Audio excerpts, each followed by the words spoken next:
I'm not sure what Brother Tony has against me to schedule me right after these two speakers. Brother Sain this morning and Brother Nichols this afternoon. And what makes it so interesting, I knew their father so well. In fact, I told somebody a moment ago, after Brother Nichols finished, I closed my eyes and hear Brother Gus. Sound just like, and I'm sure he counts that a compliment. In fact, I heard Brother Gus here at Bybee Branch many years ago in the old building in a wonderful meeting. I don't know which is the worst, to be just before lunch or right after lunch, as Brother Gus was. I had my session just before lunch, and perhaps some were thinking, if he'll hurry and get through, we can eat. And then right after lunch, sometimes we get sleepy, but not this time. Brother Gus kept us awake. Wonderful lesson. Brother Gus, there you go. That shows you how close I think they were. Brother Flavel kept us awake. I've been assigned a passage from the book of Malachi, dealing with exactly the same subject that Brother Nichols dealt with a few moments ago. You know, this lectureship's theme is heavenly homes.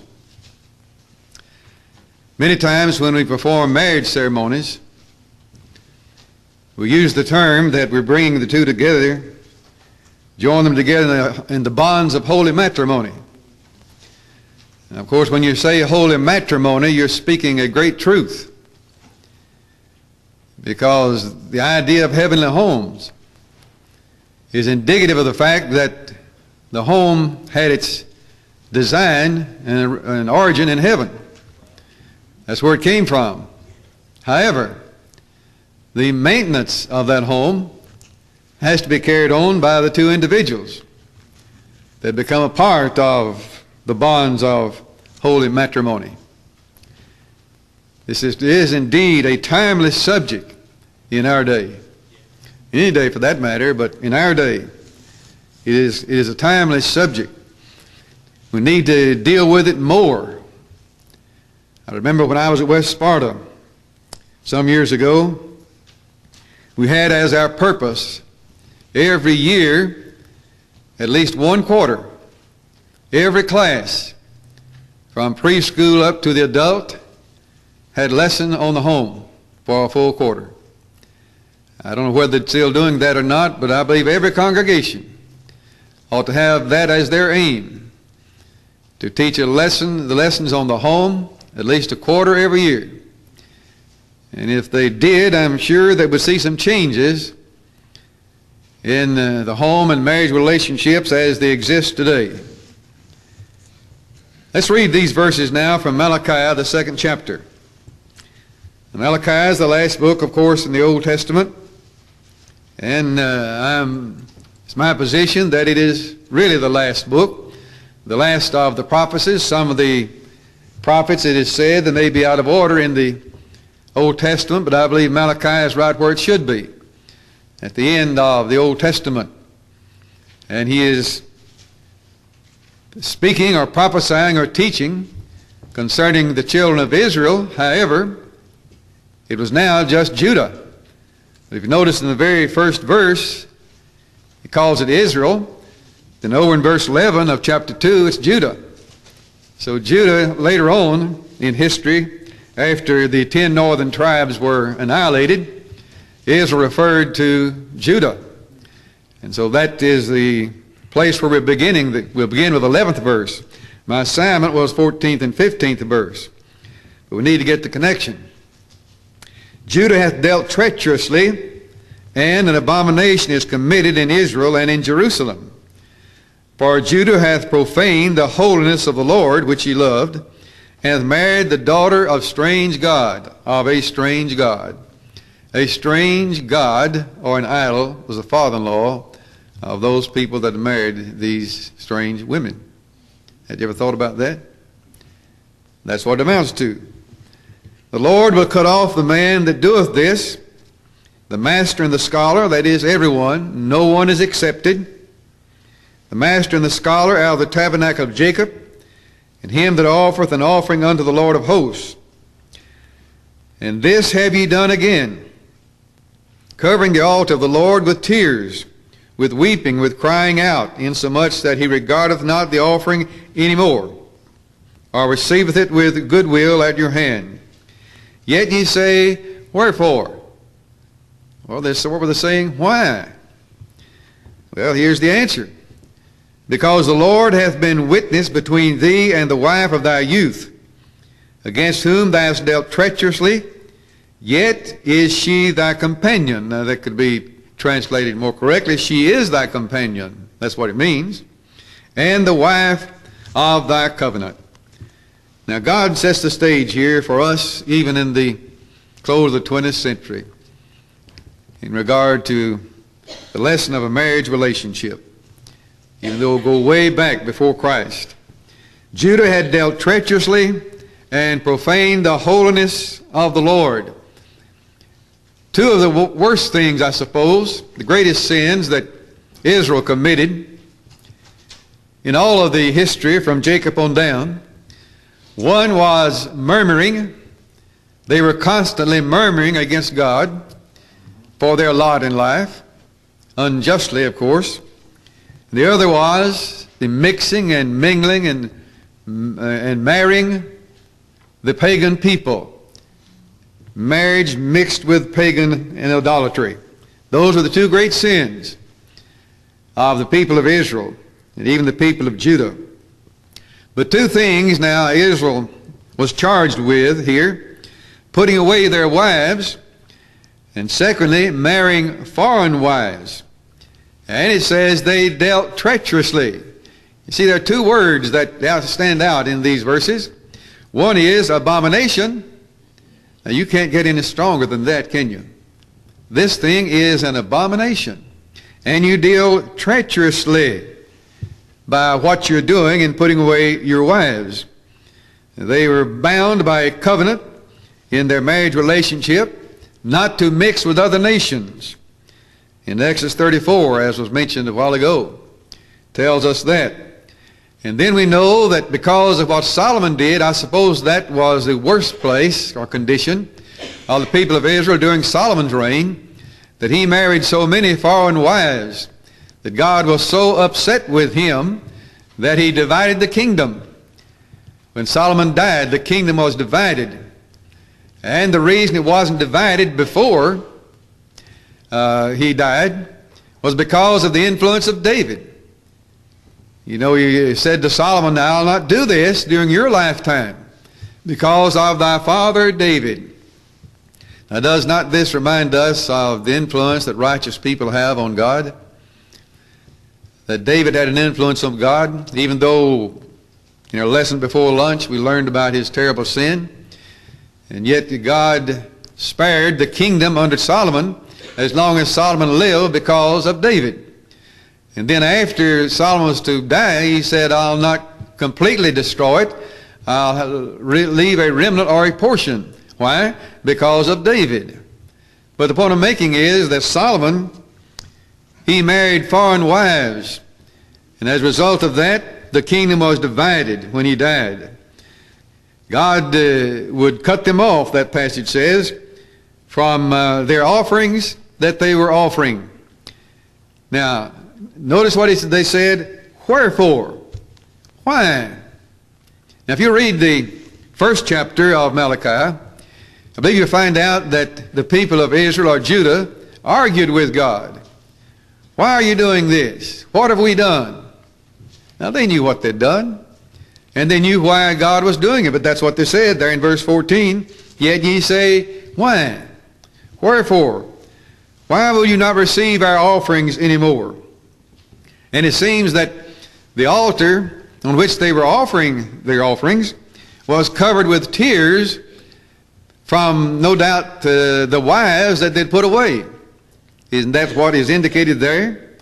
That the altar would be covered with tears, weeping, with crying out. And I will not regard your offering anymore, will not receive it with goodwill at your hand. They disobeyed God. Just put it that's that simple. They had dealt treacherously with their wives. They had mistreated their wives, putting them away at their discretion, and used them and discarded them. That is indicated by the passage. Now there's one thing I want us to pay close attention to in this passage, and that is in verse 14. Yet is she thy companion. You know, you go back to the Old Testament that Brother David spoke of earlier, and God gave Adam, Eve, as a helpmeet. Now we, in our definition, we say, well, that just simply means a companion. Well, now here you have the scripture for it. That a wife is given to a husband as a companion. That's why Eve was given to Adam as a companion. That's what he said. Yet is she, or she is thy companion. That's what the word helpmeet means in the Genesis letter. God created man. He knew what man needed, and so he gave man woman. He had the knowledge of the needs of man and gave him woman. You recall he took a rib from Adam's side. Now, with that rib, God could have made Adam a dozen women. Could he have not? Of course he could. But he didn't. He made him one woman and performed the first marriage ceremony in that passage. From that rib he made woman and brought her to man. That's the first marriage ceremony, isn't it? That's it. You know, in our day and time, just 2 weeks ago or a week ago, this past Saturday, I performed a complicated marriage, or helped, in Athens, Georgia. And it was really complicated, all the ceremonies that go with the modern day marriage. This was different. When God brought woman and made woman, brought her to man. That's all it says. For his companion. And that's important, companion. And that is indeed reminding us that it is the closest relationship on this earth for any person. It is the marriage relationship. The wife of thy youth. That is when both your energy and your strength and your appearance is there. The love and affection that should increase as the two grow older. Companion. You know, sometimes in this world today, in our modern day, young people do not have the true concept of love. And many of our marriages end as a result of the fact that the love that exists between the two is just a shallow love based on physical things, physical appearance. It should be on a deep, abiding love that will stand the test of time. That's what happens when two people really love one another, and not just based on the physical. In our day and time, young people decide to get married, and all the time when they're making this decision, well, we'll try it, and if it doesn't work, then we'll just get out of it. That's the idea that many have in reaching the conclusion as to whether or not they're going to get married. We'll just try it. But now that's not the way God intended for it to be. This love that they're to have is to last until death separates them. That's the kind of love they need. When you have a marriage ceremony and the young couple in the recession, they walk down the aisle, leaving the building hand in hand, arm in arm. They are in love with one another. They're taking their first step as husband and wife. Now, what ought to be even a more beautiful picture, maybe 40, 50, 60 years later, you see those same two people, their hair is gray and maybe they have a few wrinkles and their steps are not as energetic as they were at the first, but they're still walking hand in hand, arm in arm. That's the way God intended for it to be. And when they are doing that, they're showing to a cynical world that God's plan will work. Amen. But too many times this love is just simply not the kind of love that will last in many cases in the marriage relationship. So as a companion then, that is indicative that they are sharing. They're sharing all the cares and all the griefs and all the joys, all the happiness.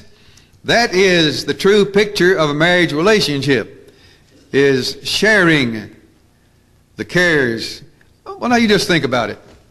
Let's suppose that God had not created Eve, and that Adam was left there alone and just man, and he had some problems. Now, where am I going? Got no one to share my problems with. And if something good happens to him, no one to share this with. Just picture that even in our modern day.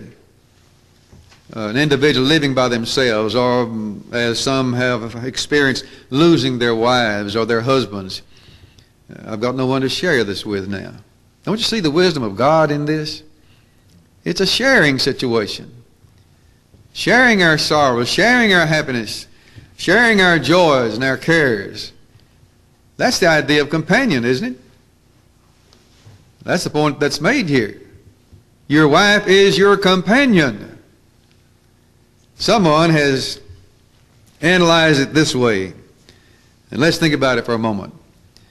That there are 3 C's of companionship. There is communication, conflict, and cooperation. Those 3 things are included in companionship. And we need to deal with them now just for a moment and see why wives and husbands are companions. Communication. In other words, we need to talk things out. Now let me add here right quickly that I'm talking about the ideal now. My wife say, why don't you practice what you preach? You know. But that doesn't change the truth. Communication is necessary to talk to one another. And I mean talk too, not argue. It's sharing those things that are troubling us, just to sit down and talk things out. Not like Brother Harvey Starling said last week in a meeting over in White County, in a countywide meeting under the tent. He was talking along these lines, and he said you need, when you're different with your wife and you sit down and you discuss it back and forth, then you do it her way. That's the way he put it. But that's not the way it's to be. We can't keep things bottled up in us. We must let them out. And we've got someone that will listen, our companion, our husband, our wife. Communication is necessary. Evidently, Adam and Eve didn't have that communication. Now, let's suppose that when Satan tempted Eve, he'd called Adam aside. And, let's talk this thing out. Here's what I've been told. Now, what do you think about it? It doesn't indicate she did that, does it? She just said he gave Adam and he did eat. He didn't even question her. But suppose they'd had some communication and shared this and talked it through. Things might have been a little different. You know, sometimes we hear husbands, they've been out in the business world all day and comes home and the wife wants to talk, and he says, now I've been communicating all day. I'm tired, I don't want to talk. That won't work. Communication has to be there. And not only that, let me suggest this. There's sometimes communication can mean silence. That could happen. You know, sometimes when you're going on a long trip, I have this problem. Maybe you're taking someone with you, just a friend, and as you travel for a long time, and you have to carry on a conversation, don't you? Yeah, what are we going to talk about, you know? Well, when you and your wife go on a long trip, my wife and I go on trips frequently, and drive an hour or two, and sometimes for an hour we won't say a word. Well, that's communication. You know when to be quiet and when not to be quiet. So, of course, one reason why my wife's not talking, she's asleep when I'm driving along a distance like that, but that is involved in communication. Knowing when to talk and what to talk about and how to talk. Then the next C is conflict. All couples have conflicts. I've had people say to me, now, my husband and I, my wife and I, we've lived together 20, 30, 40 years, never had to cross a word. Now when I hear that, two things is true. They're not telling the truth, or one or the other never had an opinion in their life. One or the other. I just don't believe that two people can live together any length of time and not have conflicts. There's so many things that bring about conflicts. In the first place, now we're talking about companions now, and this is a marriage relationship. In the first place, in most cases, the husband and the wife have different backgrounds. Now, my wife grew up, for the most part, in the country, and I grew up in town. Well, there's different backgrounds, and so we've got to harmonize that, you see. We've got to make that more or less harmonize. And then habits. You're not going to change your habits immediately when you get married. Here's the husband and the wife. They both have habits. And when they get married, those habits may not, there may kind of be a conflict there. I don't like this that you have a habit of. I don't like this you have a habit of. And as a result, there's a conflict. But you settle it. There may be a different set of values. So on and on, there's going to be conflicts. Now there are good conflicts, and that is that when we have these conflicts and these differences, we settle those conflicts by reason and being rational.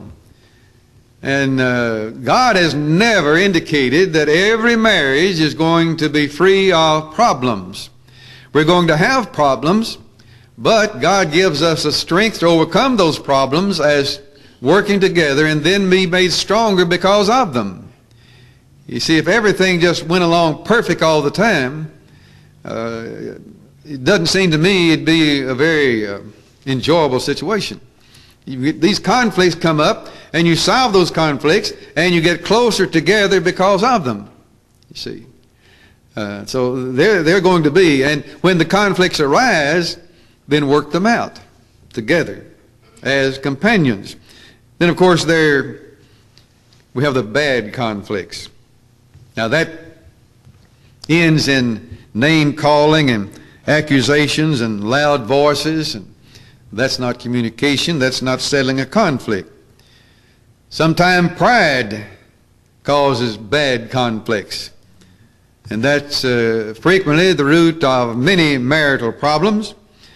To say in a conflict, or when there is a difference between you and your wife or your husband, well, there's no way I could be wrong.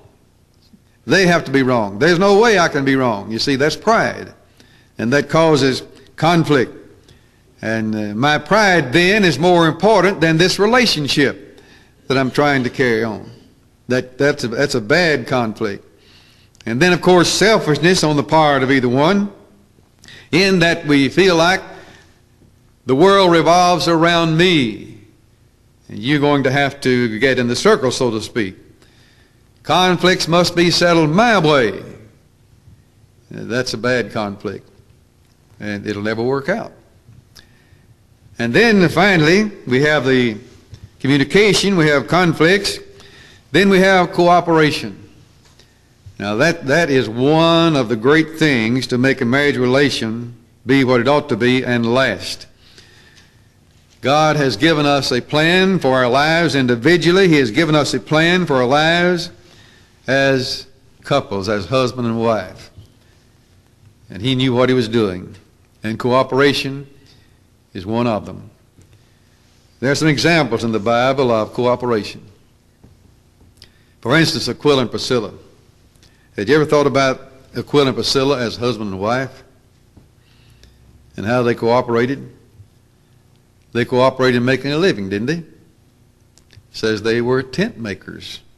And that indicated that both of them worked at making a tent. They cooperated when Paul wanted to live with them. See, he was a tent maker, and he came to Corinth there, and he didn't want to take anything from the people to whom he was preaching, and so Aquila and Priscilla were there, and he just lived with them.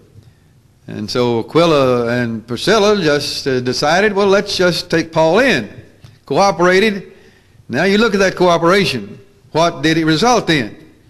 They cooperated in helping to plant the church in Corinth. They worked together. You can't just picture Aquila and Priscilla and Paul sitting there in their home working on those tents, all three of them. Aquila and Priscilla cooperating in helping this great beloved apostle Paul. And not only that, you remember Apollos? The Bible says that they took Apollos and taught in the word of the Lord more perfectly. Who did it? Aquila and Priscilla. They cooperated. That's what we're talking about. It takes cooperation. How about Sarah and Abraham? Sarah cooperated with Abraham, did she not? She must have, because she followed him everywhere he went. He was following the instruction of God and going where God told him to go when he left Haran. And Sarah went with him, cooperated with him in doing God's will. And as he moved from place to place, and then as time went on, that cooperation brought about a nation of Israel and a blessing for all mankind, because we have Abraham and Sarah cooperating. Hannah and Elkanah both must have been convinced that God had something in store for their son. Don't you imagine that Elkanah, they discussed that? We're going to take Samuel and leave him with Eli. They cooperated, didn't they? Same thing is true with any marriage relationship. Happiness is in marriage is doing things together. And that's the idea of companionship. Rearing children, Ephesians 4, ye fathers, provoke not your children to wrath, but bring them up in the nurture and the admonition of the Lord. And then in Ephesians, or Titus 2 and verse 4, Paul said to Titus that older women teach the young women to be sober, to love their husbands, to love their children, to be discreet, chaste, keepers at home. But you know, I like what is said there, ye fathers, provoke not your children to wrath. Sometimes those of us who are fathers, we get the idea that the wife or the mother, they're supposed to take care of rearing the children. But the father is the head of the house, the head of the family. Ye fathers, provoke not your children to wrath. And then, of course, the wife is to love their children, to be discreet, to be chaste, love their husbands, and so on. In the process of the marriage relationship, there can be no such thing as my or mine. It's ours. Cooperate in making a marriage relationship work. Or even as a simple thing around the house, there needs to be cooperation. And I've learned that through the years. Next month, my wife and I will have been married 58 years. So that's one qualification I have of knowing something about a marriage relationship. Yes, there have been conflicts too, but we work them out, and always will. Cooperation around the house. I know this maybe gets down to simple things, but nevertheless, they're important. My wife and I, when we get up in the morning, we get up at 6 o'clock every morning. That's a little early for a preacher, but we get up at 6 o'clock every morning. And I get up on my side of the bed, and she gets up on her side of the bed, and we turn around and make the bed up, both of us. Many of you may have the same experience. And while I'm getting ready to go to the office, while she's preparing breakfast and go in and eat, and then as is true of every meal, when the meal is over, we both take the dishes off the table, clean everything up, and both leave the kitchen at the same time. I may be saying something you men don't like to hear. I don't know. Maybe meddling here. But as I say, after 58 years, it works. After all, and I've seen this happen, that a wife just works hard, and the husband comes in and eats and jumps up from the table and goes in, will start watching television. The wife has to take care of the kitchen. And now we're talking about cooperation now. It's all involved in this. In managing money, whatever it is, there needs to be cooperation. Now, we haven't gotten off the subject. You're still talking about companionship in the marriage relationship. Companionship. And that's what it is. That's what in this passage deals with. She is thy companion. The Lord said that through Malachi. She is thy companion. Well, treat her like a companion, not like a servant or a slave. And she's not to be the head of the house either. The Bible teaches us that the husband is to be the head of the house. The husband is the head of the wife, even as Christ is the head of the church. And if Christ is the head of the church, and all of us understand that and accept that, we've got to accept the other. That the husband is the head of the wife. But he has to earn that leadership. It does not just come automatically. There are a lot of men that have not earned the right to be head of the house. They've got to earn that leadership. Someone has to make the final decision and to be looked up to in every kind of organization. Whether it's a business organization, a civic organization, the family. The church has a head, doesn't it? Christ is the head of the church. He is the authority. And so the husband is the head of the wife, head of the family. He is to lead that family, not drive them. That's not the way it's to be done. In driving a family, driving a wife, he is to lead that family, lead that wife, and deserve the honor of being in that position. You know, the Apostle Paul, in writing the 13th chapter of 1 Corinthians, provided some wonderful statements concerning love. Someone has paraphrased what Paul said in that 13th chapter of 1 Corinthians. He said, love is never glad when others go wrong. Love is gladdened by goodness. Love always is slow to expose. Love is always eager to believe the best. Love is always hopeful, always patient.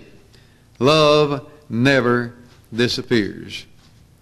Did you ever try to, and we're talking about the love of husband and wife in the marriage relationship. Love never disappears.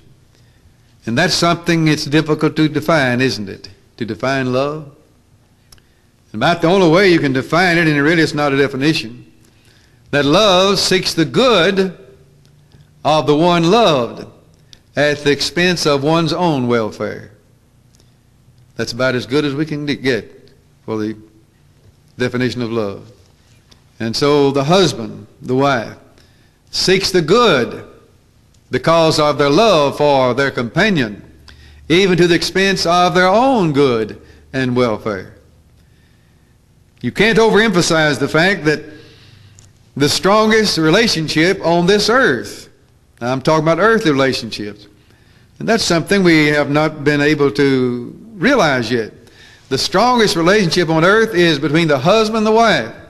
Not between the parents and the child, or the husband and the child, the wife and the child, but the husband and the wife. That is the strongest, closest relationship on this earth. And it comes next to our relationship with Christ. I never perform a marriage ceremony anymore unless I read this 5th chapter of the Ephesian letter, beginning with verse 22. Always. Because there's no greater definition, no more beautiful definition of the marriage relationship than what Paul presents there in comparing it with Christ and the church. You can read the whole Bible, and you will not find a single passage anywhere that is more beautiful pertaining to the marriage relationship than what Paul presents there in Ephesians 5 when he compares it with Christ and his church. There's no way you can find a better scripture than that, than the very idea that the Lord, or the Apostle Paul, under the direction of the Holy Spirit, is saying that here is a comparison. Christ and the church, the husband and the wife. So you see, they go together. And one of the greatest joys I have, and for the last 2-3 months, 2 weddings I've had, and in both instances, all 4 were Christians, members of the Lord's church. They start out with a Christian home. And this world is in need, you know as well as I do, the greatest need it has is Christian homes. And I thought these two weddings that I had, all four of them were Christians. They left the building establishing a Christian home. It's already there. They do not have to work out their religious differences. They're both Christians. They have the same faith. They have the one faith. So you see, that problem's gone. Many times when I try to counsel with young people, I try to point out the greatest problems they're going to face and get those problems settled now. Oh, it'll work out all right when we get married. Many times it doesn't. Work them out now. And if in case there is a difference in religious ideals, tell them you better work this out now. Don't think it'll work itself out when you get married. That's one of the great causes of marriages failing, is religious differences, money, in-laws. That causes a conflict. Children, rearing of children. So those are the four things that causes many marriages to break up. Religious differences, money, the rearing of children. These conflicts can be settled now. Settle them now. Then there'll be thousands of other little things going to come up after you get married. These are going to cause you a problem if you don't take care of it now. And then when you get married as companions, you can work out all these little problems that come up. Let me notice these some words here that an old and wise philosopher has given to us, some practical rules for a happy life in the marriage relationship. And some of them, well, all of them, really are biblically based. He says, never both be angry at once. That's a good idea. Never talk at one another, either alone or in company. Never speak loud to one another unless the house is on fire. Let each one strive to yield more often to the wishes of the other. Let self-denial be the daily aim and practice of each other. Never bring up a past mistake. Neglect the whole world rather than to neglect one another. Never make a remark at the expense of each other. Never part for a day without loving words to think of during absence. Never meet without a loving welcome. Never let the sun go down upon any anger or grievance. Never forget the happy hours of early love. Never forget that marriage is ordained of God.